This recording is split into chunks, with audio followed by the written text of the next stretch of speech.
سزاؤں کی محفلیں ہیں، یہ جو قرآن و سنت کے ذکر کی محفلیں ہیں، قرآن و سنت کی تعلیمات یہ بتاتی ہے کہ یہ محفلیں جانے والوں کے لیے ذریعہ رحمت اور ذریعہ بخشش ثابت ہوتی ہے۔ صحیح بخاری کی بڑی مشہور حدیث ہے، میرے اور آپ کے آقا کریم صلی اللہ علیہ وسلم جب گزر فرما رہے تھے دو کفوں کے پاس سے، اختصاراً یہ کہ جب وہ کفوں کے پاس سے گزرے، جانوروں نے ڈرنا اور کپکپانا شروع کر دیا۔ صحابہ کرام رضوان اللہ علیہم اجمعین نے سوال کیا، یا رسول اللہ صلی اللہ علیہ وسلم یہ جانور کیوں ڈر رہے ہیں، یہ جانور کیوں کپکپا رہے ہیں؟ اس جگہ پر میں یہ بات کروں تو بے جانا ہوگی، مجھ سے اور تجھ سے کوئی سوال نہیں کرتا کہ یہ پرندہ کیا بول رہا ہے، یہ جانور کیوں ایسی حرکت کر رہا ہے، کیونکہ ہمارا علم محدود ہے۔ لیکن صحابہ نے بارگاہ رسالت میں یہ سوال کیا، یا رسول اللہ صلی اللہ علیہ وسلم یہ جانور کیوں ڈر رہے ہیں؟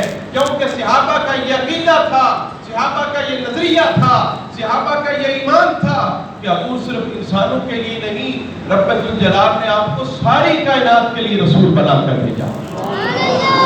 کیوں ڈر رہے ہیں؟ جواب آیا، تم قبروں میں عذاب ہو رہا ہے۔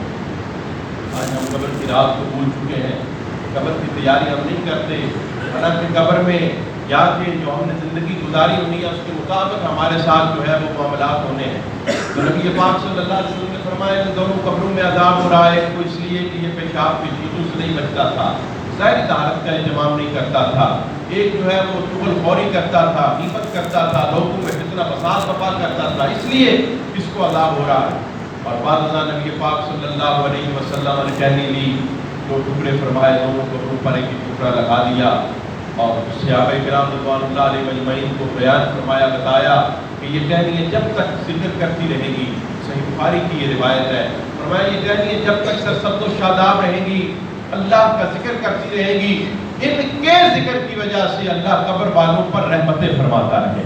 میں ضرور کہوں گا جب ٹہنیاں ذکر کریں قبر والوں پر رحمتیں نازل ہوتی ہیں، عذاب میں کمی ہوتی ہے۔ جب اہل ایمان مل کر یہ محفلیں سجاتے ہیں، ختم کل شریف کی، ختم 10واں کی، ختم 40واں کی، سالانہ محفلیں، جمعرات کو دعائیاں محفلیں جب یہ سجاتے ہیں تو ان کی دعاؤں کی وجہ سے بھی اللہ جانے والوں پر رحمتیں فرماتا ہے۔ تو اللہ تعالیٰ مرحوم کے درجات کو بلند فرمائے، جنت الفردوس میں اعلیٰ مقام عطا فرمائے۔ محترم قاری محمد اکرم صاحب کو، تمام اعزاء اقرباء کو، محترم عید صاحب برادران کو اللہ سب کو صبر جمیل عطا فرمائے۔ اور جو میں نے بات کی فکر آخرت کے متعلق، اللہ تعالی ہم سب کو اپنی آخرت کی فکر کی، آخرت کی تیاری کی بھی توفیق عطا فرمائے۔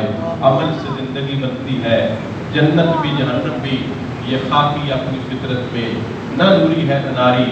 اور یوں بھی کہہ دیتا ہوں غلام رسول ہوں، محبت غیر کی مجھ سے چھڑا دو یا رسول اللہ، مجھے اپنا ہی دیوانہ بنا دو یا رسول اللہ۔ آج اہل ایمان کی یہ صدا ہونی چاہیے، بچوں کی، بڑوں کی یہ صدا ہونی چاہیے، ہر صاحب ایمان کی یہ صدا ہونی چاہیے، محبت غیر کی مجھ سے چھڑا دو یا رسول اللہ، مجھے اپنا ہی دیوانہ بنا دو یا رسول اللہ۔ لگا تکیہ گناہوں کا